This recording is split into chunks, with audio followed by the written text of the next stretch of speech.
buenas tardes y buenas noches, porque no solamente nos están oyendo personas de toda América Latina, sino también de España y de otros países europeos.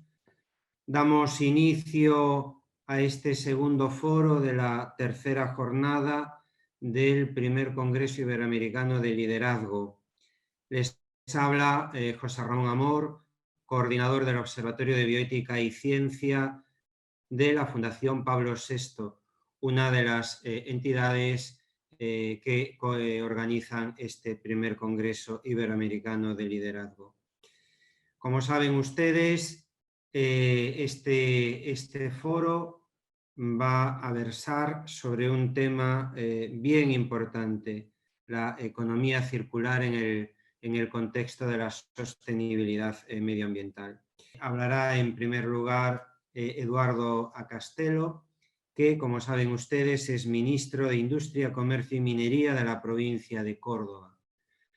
Una vez que termine su intervención, se abrirá también un pequeño turno de preguntas a las que amablemente el ministro contestará y posteriormente será el momento de la intervención de Juan Manuel Sinde.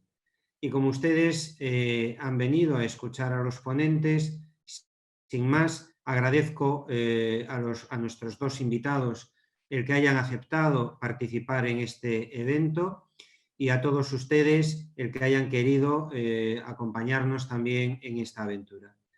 Y saludamos ya a nuestro próximo invitado, Juan Manuel Sinde, ingeniero industrial de Bilbao, que eso es importante también subrayarlo.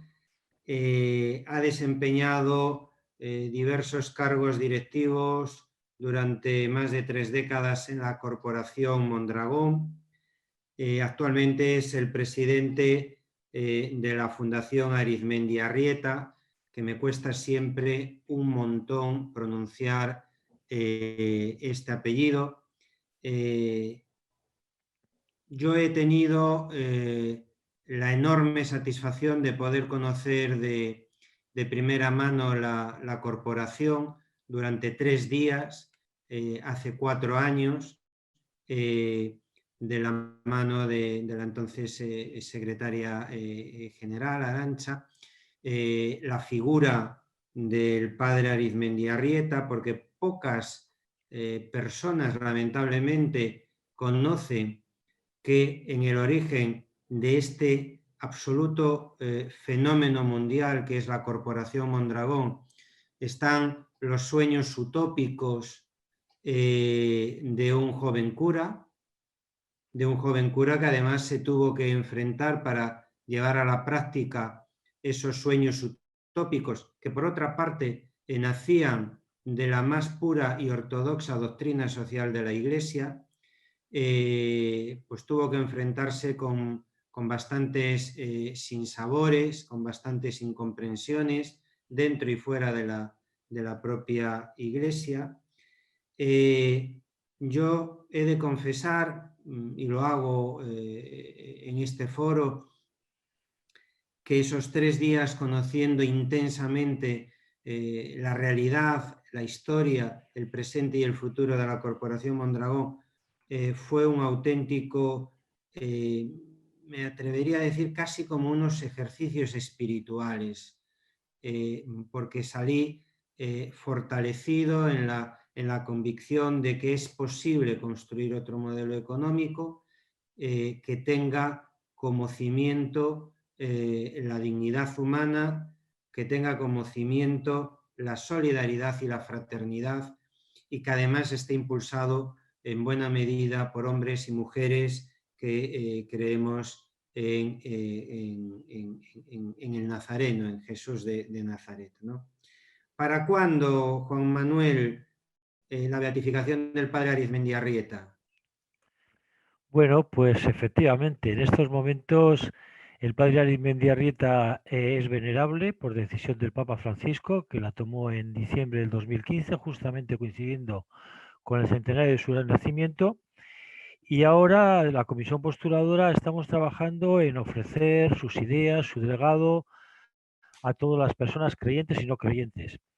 Y la decisión para ser beato, pues tiene que hacer un milagro. Y eso depende de él. La verdad es que te da una cierta tranquilidad porque no está en nuestra mano hacer el milagro que le toca a Arizmendiarrieta. Muchas Yo creo que el personas, milagro ya lo ha hecho, Juan Manuel. sí, Se efectivamente, llama el milagro Corporación es Mondragón. que haya 80.000 personas trabajando, cobrando su sueldo todos los meses después de 60 años y haciéndolo en base a unos valores y a unos principios que no son los de la competitividad a rajatabla, que no son los del egoísmo, que no son los de la codicia, sino que son unos valores basados en el humanismo cristiano y en la doctrina social de la Iglesia. Y la aportación de Arizmendiarrieta es demostrar que precisamente esos valores, lejos de ser un hándicap para la competitividad empresarial, ayudan a que las empresas sean más eficientes y, por tanto, más competitivas en el mundo. Y ese es el mensaje que queremos llevar nosotros a todas partes, que la competitividad y el desarrollo humano son dos elementos sinérgicos y no contradictorios. Básicamente porque no lo entendéis tanto como competitividad como excelencia. Me atrevería a decir, ¿no? Es decir, lo que practicáis es una excelencia. Sí, Y eso se ve. ¿Cuántos centros de investigación tenéis en este momento? ¿6, 7? no, 14. 14. Bueno, pues, es decir, que apostáis por la investigación, ¿no? Cuando parecería que eso, bueno, pues no casa muy bien con la típica visión de una cooperativa en un modelo romántico. Pero bueno, la gente te quiere escuchar a ti. El tema del que nos vienes a hablar, principales vínculos entre economía cooperativa y economía circular, importancia y desafíos. Yo tan solo agradecerte el que estés hoy con nosotros y cederte ya la palabra. Muy bien. Bueno, pues entonces yo voy a hablar, como decía José Ramón, al que agradezco la amable introducción que ha hecho. Quiero agradecer también a los organizadores y a todas las personas que estéis escuchando, ya que es para nosotros, bueno, pues un honor y una satisfacción compartir unas reflexiones sobre un modelo inclusivo participativo que pongo ahí que es más sustentable de empresa, también más ético, y creemos que es la base para la diversificación de la matriz productiva y la base también para un desarrollo equilibrado, sostenible y con futuro tanto en el País Vasco como seguramente en otros países del mundo. Pasamos, ahora no puedo.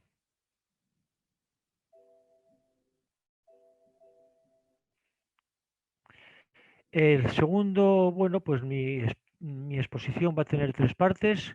En primer lugar voy a explicar un poco el objetivo y la originalidad de la propuesta. Después me detendré en los antecedentes y en los elementos inspiradores.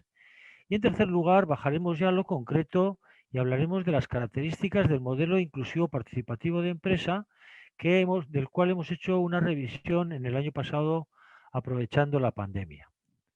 Si pasamos entonces a ver cuál es el objetivo y la originalidad de la propuesta, lo que tratamos es de ofrecer unas referencias concretas para un modelo inclusivo participativo susceptible de ser adaptado a la realidad específica de cada empresa.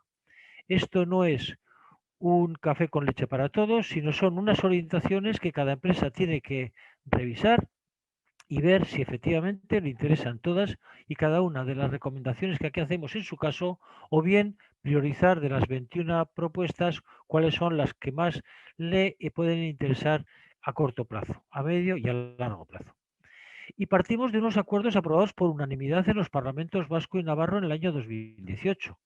Realmente en el País Vasco, en Navarra, en España, tenemos el mismo problema que en otros muchos sitios de una conflictividad en el mundo político exacerbada. Sin embargo, pues aquí tuvimos, lógicamente, con la ayuda del padre Arizmendiarrieta, la capacidad de poner de acuerdo desde los partidos más a la derecha con los partidos más a la izquierda, de los partidos más nacionalistas, en el caso del País Vasco, con los partidos más constitucionalistas y ligados a un sentimiento español. Después hicimos un seminario el año pasado con la participación de empresarios, directivos y consultores de empresa, que nos sirvió para pulir algunas de las recomendaciones que habían sido aceptadas por unos empresarios que eran claramente pioneros dentro del conjunto empresarial, pero que no se correspondía quizá con la media de los empresarios que tenían una visión quizá menos progresista y más conservadora, por decirlo de alguna manera. Si pasamos a la siguiente diapositiva, entraríamos en ver los antecedentes y los elementos inspiradores. Entonces, los antecedentes fueron 2 seminarios en base al documento pontificio de Justicia y Paz, la vocación del líder empresarial, que organizamos desde la Fundación Arizmendiarrieta. Recalco que efectivamente la base de esta presentación, la base de este modelo, está en los valores y principios del humanismo cristiano y la doctrina social de la Iglesia, pero aplicado a un nuevo modelo de empresa que se definió con la participación de agentes políticos, económicos y sociales del País Vasco y también de Navarra. Si pasamos a la siguiente diapositiva, veremos que nos situamos en un entorno competitivo caracterizado por la globalización y la acelerada irrupción de los descubrimientos científicos y técnicos. Y pensamos que en ese contexto es necesario para las empresas, por lo menos europeas, competir por calidad e innovación. Seguramente muchos de ustedes recuerdan la diferenciación que establecía Michael Porter, el padre de la reflexión estratégica aplicada a las empresas, que decía que una empresa solo puede distinguirse de sus competidores o bien por costes o bien por calidad. En el caso de los costes, las empresas vascas tienen unos salarios que a veces son 15, 20 veces superiores a los de otros países, por ejemplo, asiáticos, pues Vietnam, Malasia, Indonesia, etcétera, y es imposible competir por costes. Y entonces es imprescindible competir por calidad e innovación y adaptarse a las necesidades de los clientes de una manera muy particular. Y eso exige conciliar la competitividad y el desarrollo humano. Entonces, en definitiva, estamos buscando inspirarnos en los principios y valores del humanismo cristiano que conforman el pensamiento de Arizmendiarrieta, hoy venerable, como decía antes, y algunas prácticas de las empresas de Mondragón y de otras empresas destacadas que están en el País Vasco, en ellos basadas. Hay que decir que Mondragón en estos momentos son aproximadamente 250 empresas, de las cuales son 100 cooperativas, que son las que se crearon inicialmente.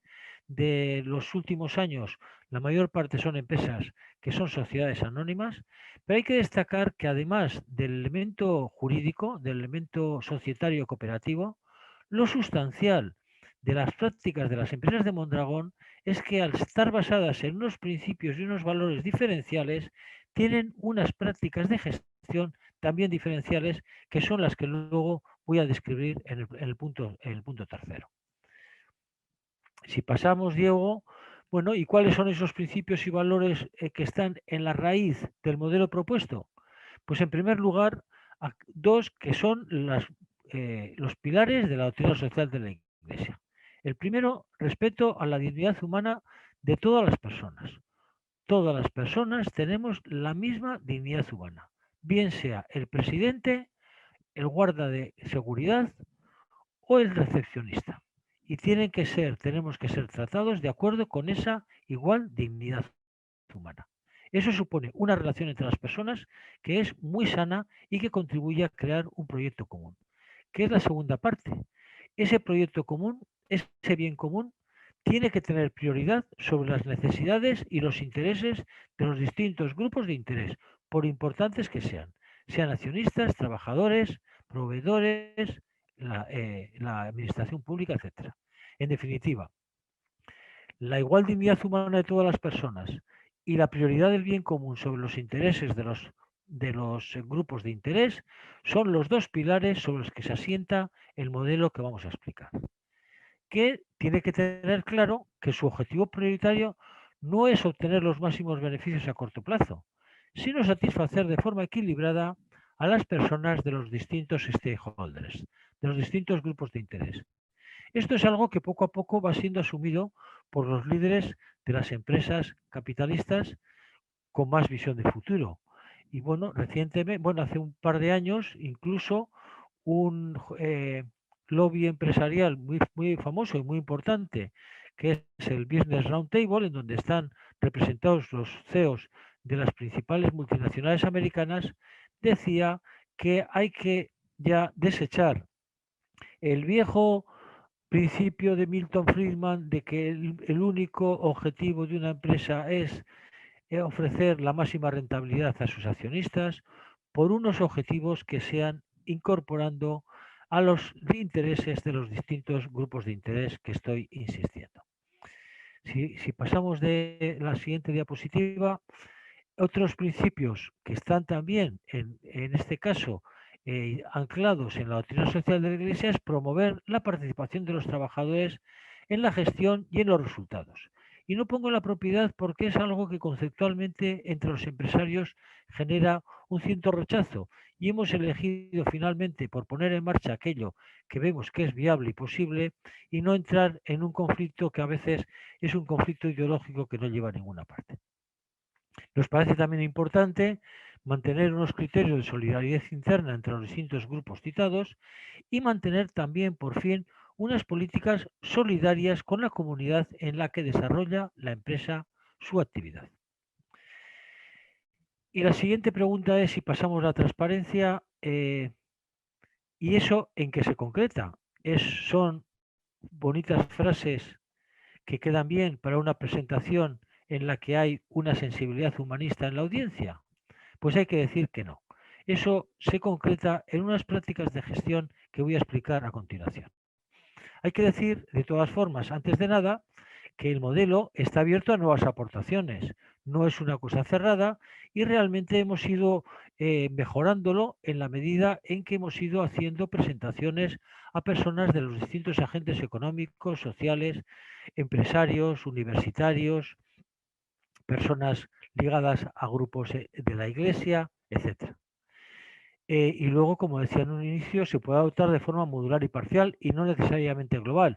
No es algo que se coge en su conjunto o se deja, sino que cada empresa puede ir acogiendo, adaptando aquellas cuestiones que le parecen más interesantes de acuerdo con su situación concreta.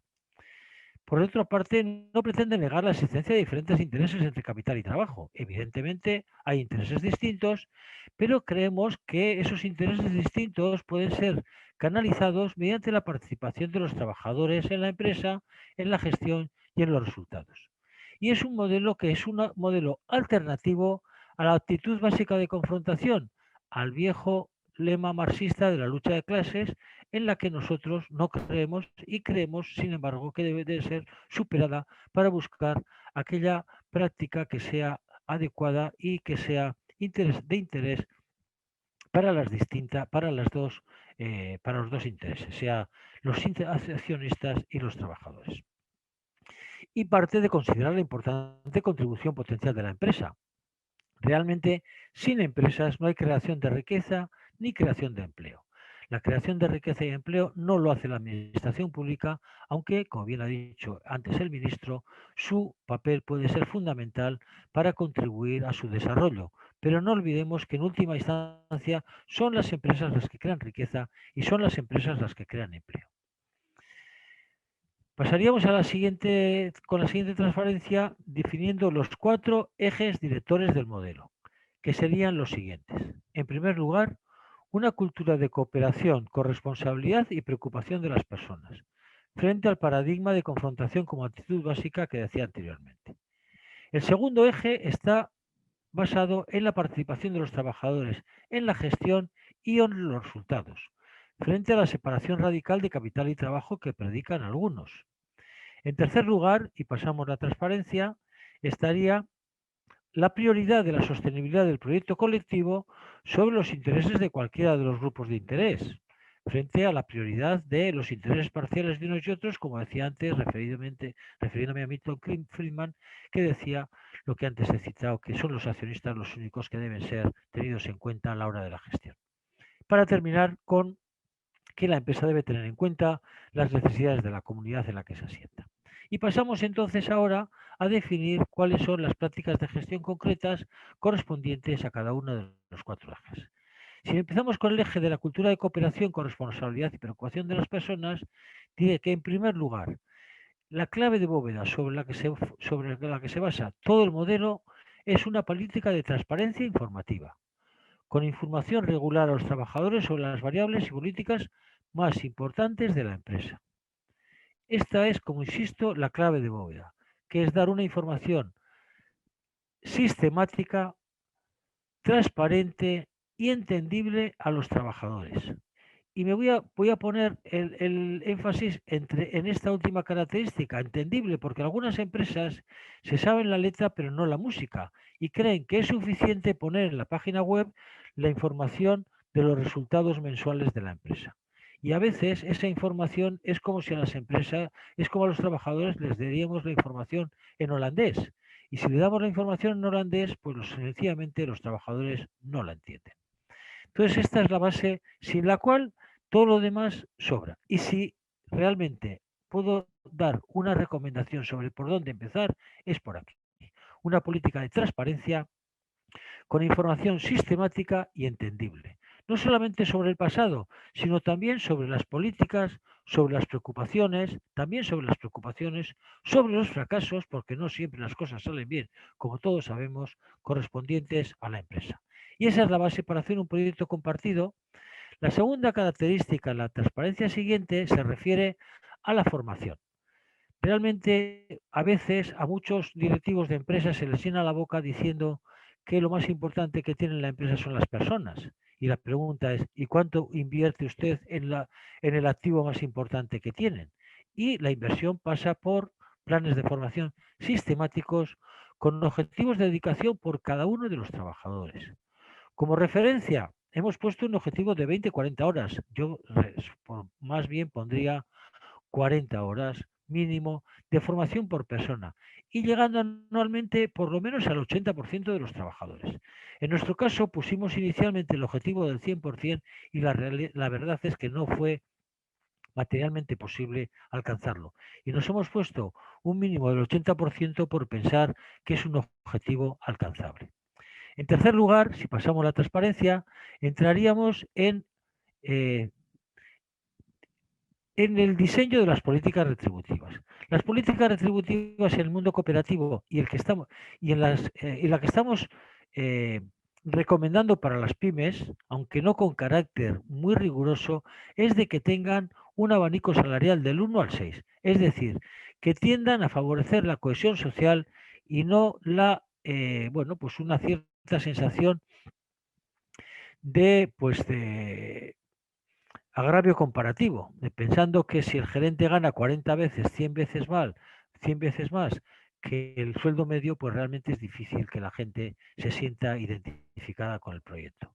Y sería muy recomendable, al definir la política retributiva, que la remuneración incorpore alguna participación en resultados y además susceptible de alcanzar a la totalidad de la plantilla. Y aquí hay un debate que surge y es bueno, pues dentro de cada plantilla, dentro de cada grupo humano, siempre puede haber un porcentaje del 2-3% que realmente no se merece ni el sueldo que cobran. ¿A esos también hay que darles participación en resultados? Y la respuesta es que sí. Ya en su momento hubo incluso una investigación en la Universidad de Harvard que demostraba que había una correlación positiva entre la rentabilidad empresarial y la participación en resultados para toda la plantilla. Es verdad que a veces es difícil de ver cómo en empresas multinacionales eh, personas que están trabajando alejadas de los headquarters, del centro estratégico, del centro corporativo, pueden percibir que su aportación a la competitividad de la empresa, a los resultados, es relevante. Pero, insisto, un estudio de la Universidad de Harvard demostraba que empíricamente hay una correlación positiva entre la participación en resultados y la rentabilidad empresarial. En cuarto lugar, tenemos también que Si pasamos la diapositiva, Diego. Otra cuestión importante es establecer sistemas periódicos de evaluación y mejora continua de la satisfacción y necesidades de las personas. Hacerlo además de una manera regular. Recomendamos una frecuencia bienal y que haya una comparación con una muestra externa.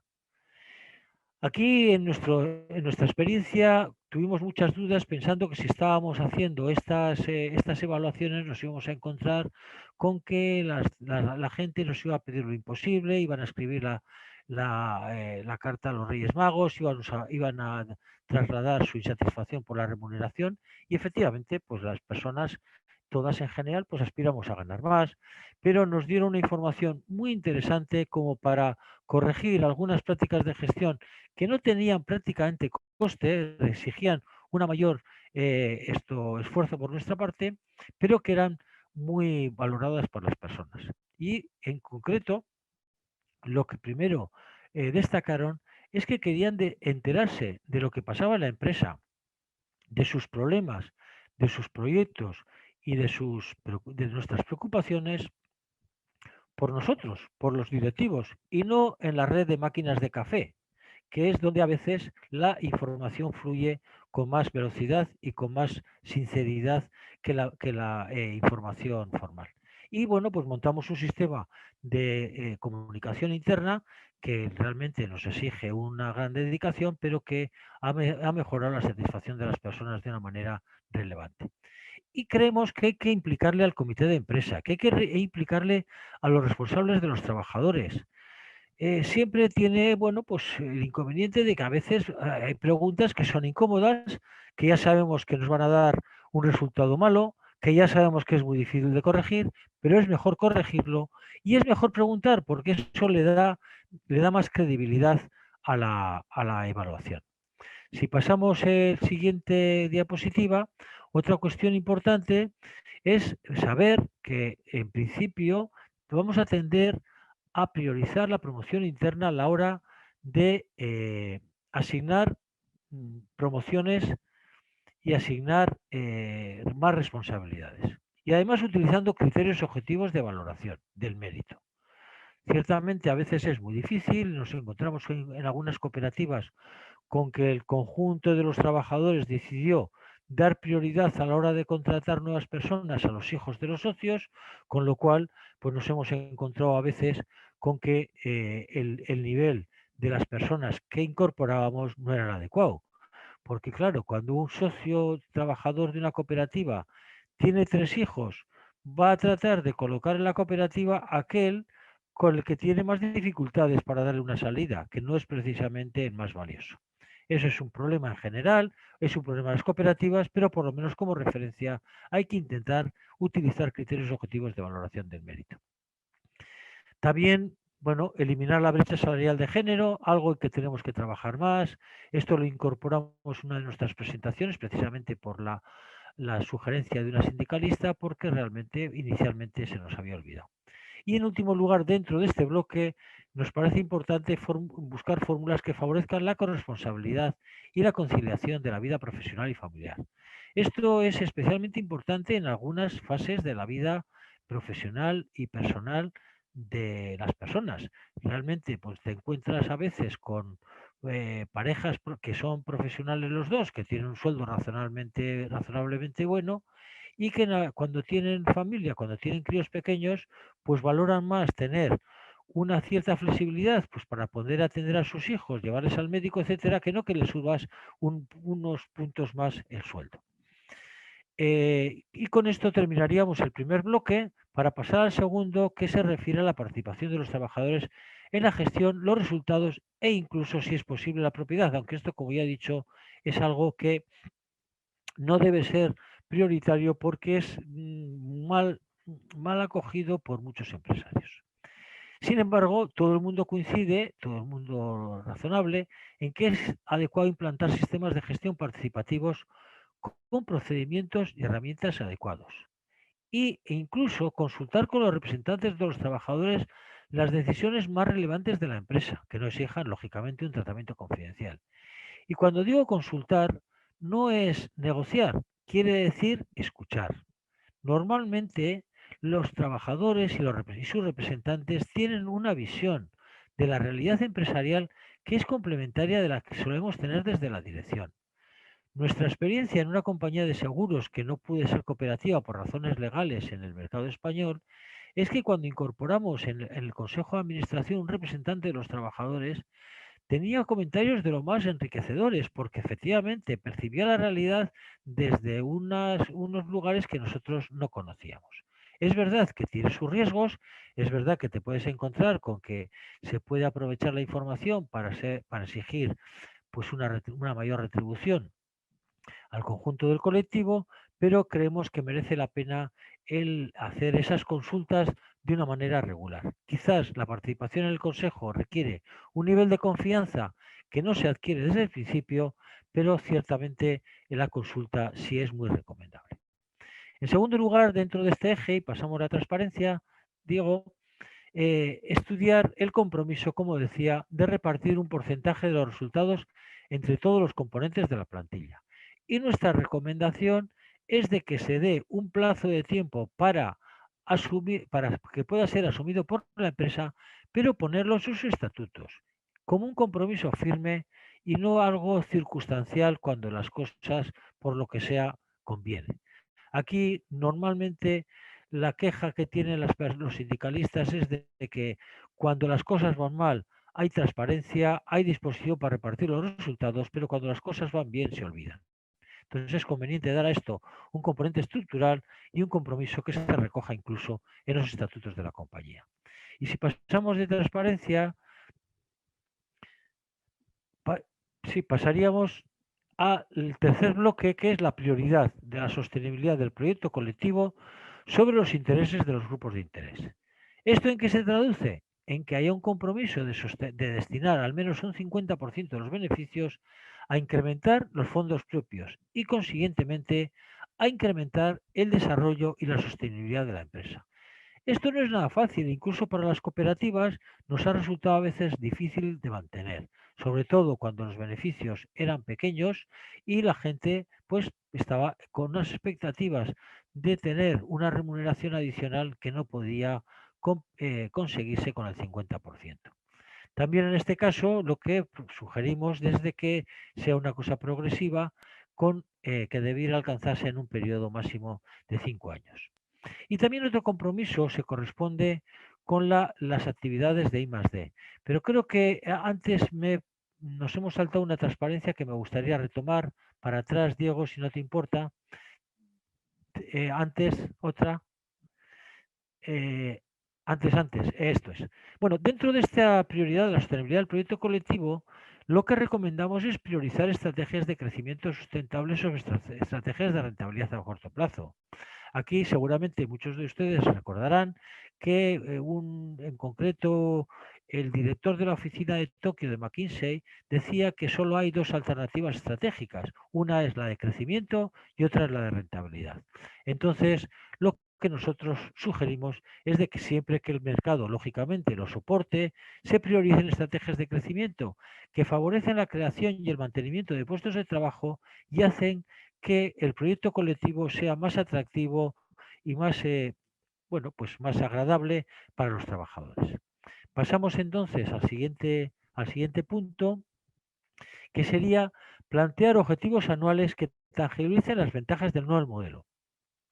Y el nuevo modelo tiene que permitir mejorar a la vez el ROE para los accionistas y la retribución global para los trabajadores. ¿Y cómo es posible esto? Bueno, pues sencillamente porque con este nuevo modelo los resultados son mejores. La tarta es más grande y permite que cada una de las partes tenga un trozo mayor. En vez de estar pegándose por una tarta más pequeña, es ponerse de acuerdo por hacer que la tarta sea más grande y también con el compromiso de las dos partes de que tiene que ser bueno para todos, que los trabajadores tienen que estar preocupados de lo que los accionistas estén contentos y los accionistas también, lógicamente, que los profesionales de la empresa en los que descansa la competitividad estén también satisfechos. Pasamos a la siguiente, que es los elementos que he comentado antes, y pasaríamos después al cuarto eje, si pasamos la diapositiva, Diego, que es tener en cuenta las necesidades de la comunidad, que empieza por algo obvio, que a veces no es tan obvio, que es respetar y cumplir rigurosamente la legislación. Es verdad que tiene que ser la legislación de los países en que desarrolle su actividad, así como las recomendaciones de la Organización Internacional del Trabajo. En este sentido, hay que decir que la empresa debe mantener una política de honestidad fiscal sin trasladar beneficios de unas plantas a otras para buscar la máxima, el mejor tratamiento fiscal, evitando el fraude y la utilización de los paraísos fiscales, de tal manera que no se vean mermados los recursos públicos necesarios para afrontar los retos económicos y sociales de la comunidad.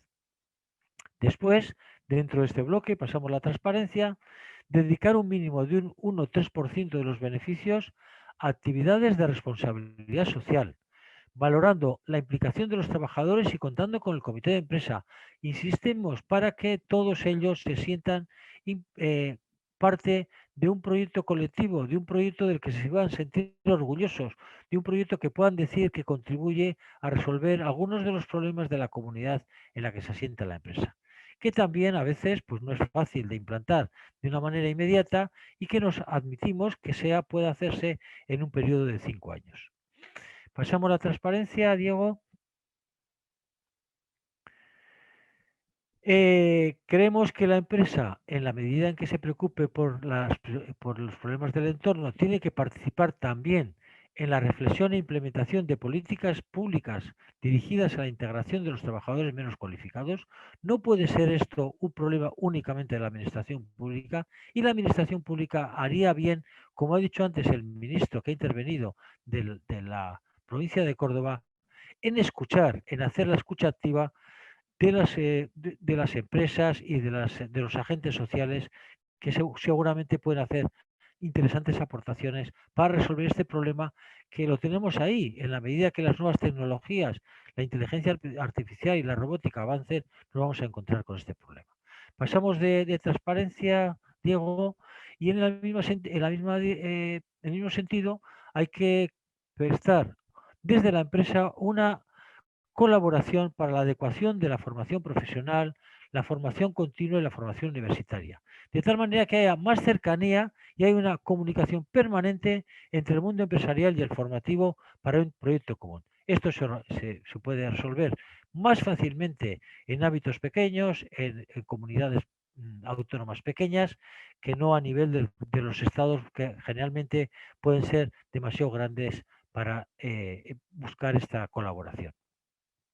Pasando a la siguiente de transparencia, diríamos que se trata en definitiva de un modelo de corresponsabilidad y participación. A veces los empresarios se quejan de que hay una falta de corresponsabilidad de los trabajadores, pero también esa corresponsabilidad tiene que tener como contrapartida una participación, como hemos explicado, en la gestión y en los resultados, y que busca mejorar al mismo tiempo la competitividad de las empresas y la satisfacción de las personas, y que es viable, como ha quedado contrastado en el grupo cooperativo, que, como he dicho, contamos con 80.000 personas, de las cuales 40.000 son propietarios de las empresas en las que trabajan, y que tiene 110 plantas en todos los continentes del mundo. Y con esto termino mi intervención, pasando a la transparencia final, en la que os doy gracias por vuestra atención en castellano, y, si me permitís, también en una de las lenguas, en la lengua más antigua de Europa, que es el euskera. Eskerrik asko zuen arretagaitik. Y nada más, me presto a responder a las preguntas que tengan a bien realizarme. Muchas gracias.